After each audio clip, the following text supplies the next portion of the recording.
Hello RC fans, how are you all doing?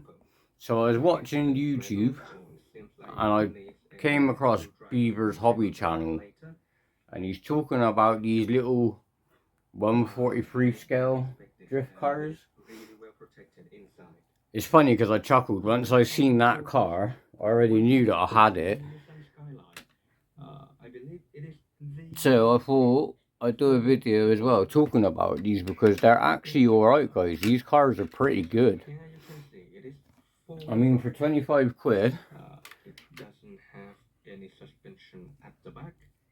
they're actually not bad for 25 quid. If you got somewhere you can run this, I'd definitely buy one. Or two, or four if you got somewhere to run them. You want all four. They're worth it.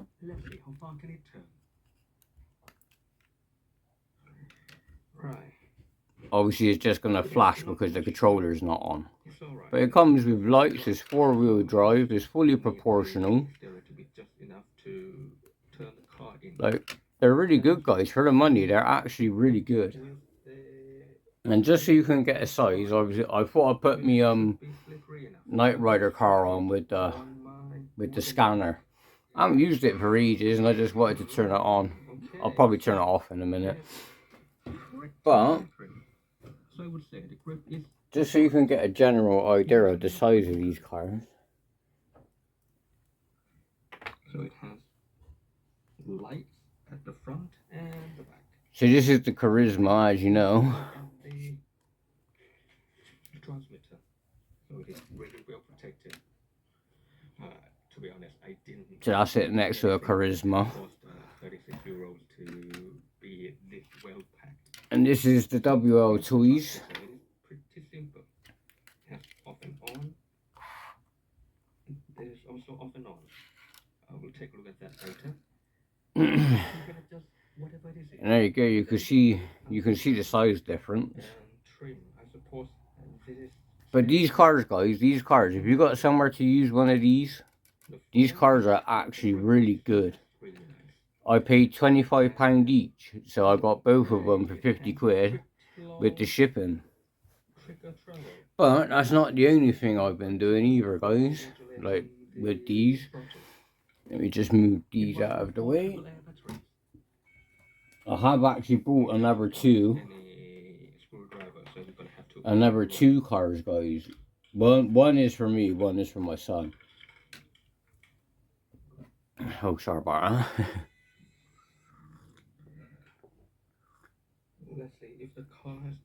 So yeah, the other car I bought. Let's just put this here a minute. No, I haven't bought another one of these, but it is one of these. It's a Skyline. Now I said that, you probably kind of already know what it is now. But just in case you were wondering,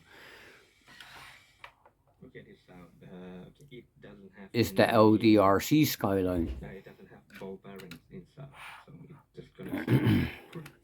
I haven't put the spoiler or anything on it, not yet.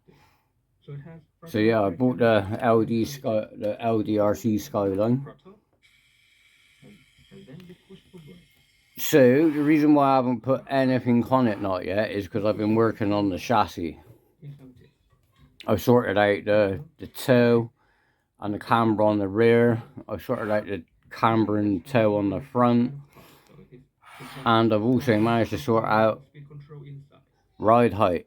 So let's take a look at the switches. This one is speed, so it is up. So the top speed is like this. And if you're wondering how I did the suspension, guys. Right, it's really nice. The LED on the top changes the color. Lean against the Xbox. It is great. Loosen off these screws. If you tighten it, it'll put more pressure and raise it. If you loosen it, it'll be less pressure and lower it. What I did to do mine, not necessarily on the back because you need the back more firm anyway. What I did on mine is I undid this screw from looking until I at got some suspension movement in the car. it's really nice. Then after, to help it Steering feel. to balance, I messed about with these screws here to help set the suspension balance.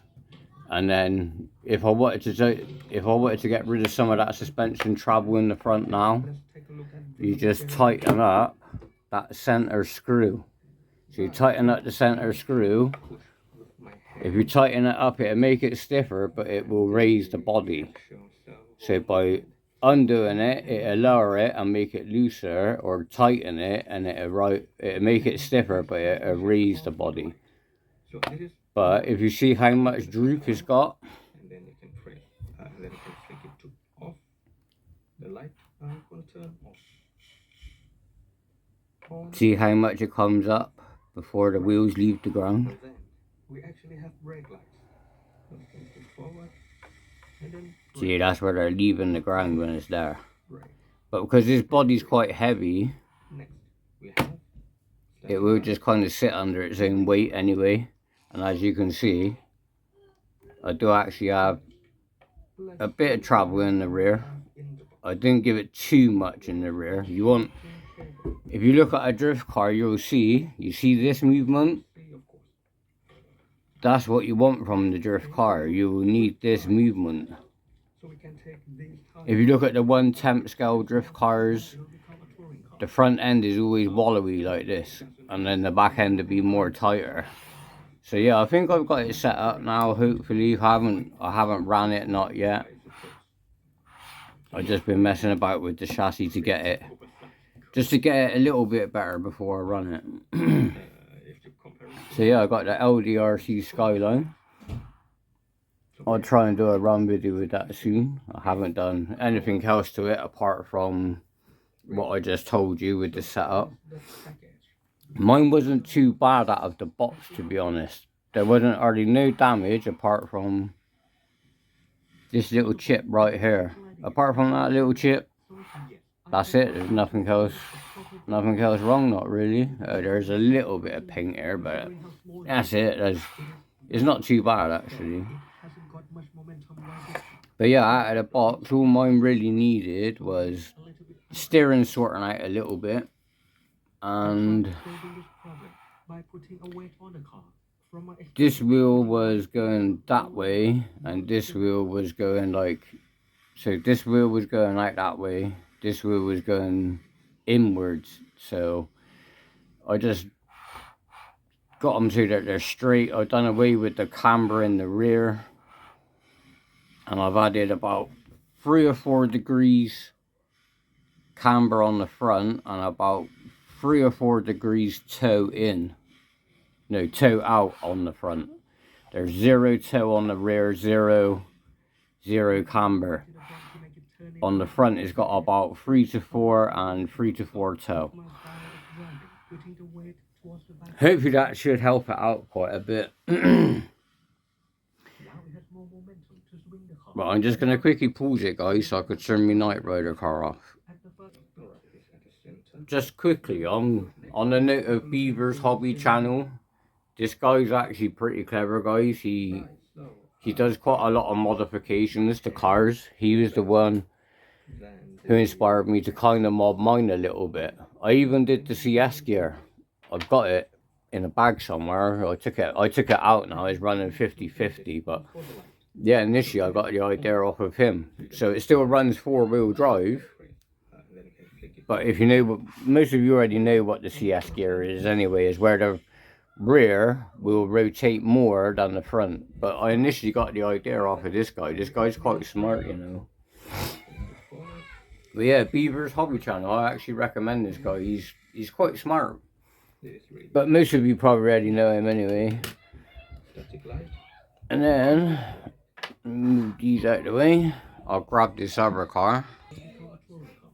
So this is the other car I bought, but I haven't bought this car for me. I bought it for my kid. I've took it out and had a quick look, tested it. I haven't gave it to him, not yet. That's why it's still in the box. But once I give it to him and he's had a little go on it, I will do a run video with this on my channel, guys, because when I tested it, obviously I was only holding the car and just flipping the throttle, and this thing seemed really fast. And I'm not going to lie, it isn't the brushless one, it is brushed, and even with the brush motor it seems fast. So yeah, I'll do a little video. I don't know when, but I'll give it to him, and yeah, I will do a little run video on my channel with it. The only thing is, it's got pogo suspension, so I will buy him a little upgrade on that. And then, as I said to you, the reason why I haven't been doing too many videos, obviously with things going on, but I said I've been doing a bike build. Yeah, I've been doing quite a bit.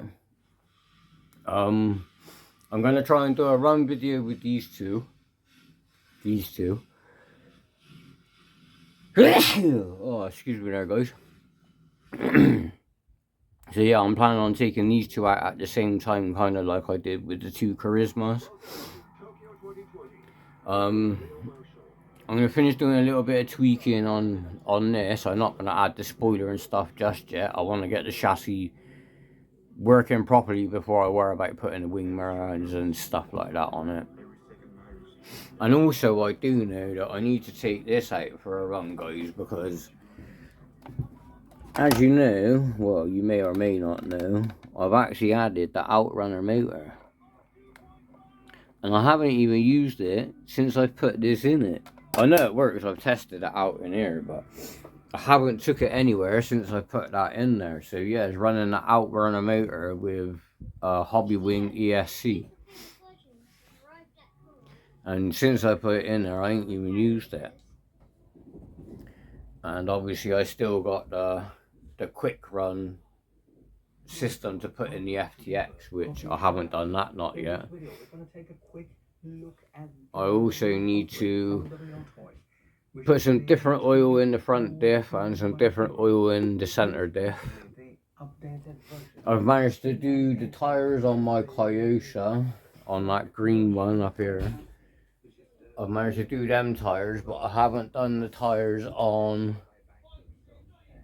oh, what's it called? Oh crap, I can't remember what it's called. Oh, the Car 10 chassis, which is the Tanner Feist one. I haven't managed to glue them back on, not yet, but they're all in good time. And like I said, I have got another bike build I'm doing as well, guys. Oh, I'll just tell you what it is. It's a Santa Cruz Blur, full carbon. But yeah, I'm building that as well. But on that note, guys, I'm going to leave it there. Please like and subscribe, leave any comments, and I will see you in the next one, whenever that may be, whatever I may be doing in it. But until then, cheerio, guys. Catch you in the next one.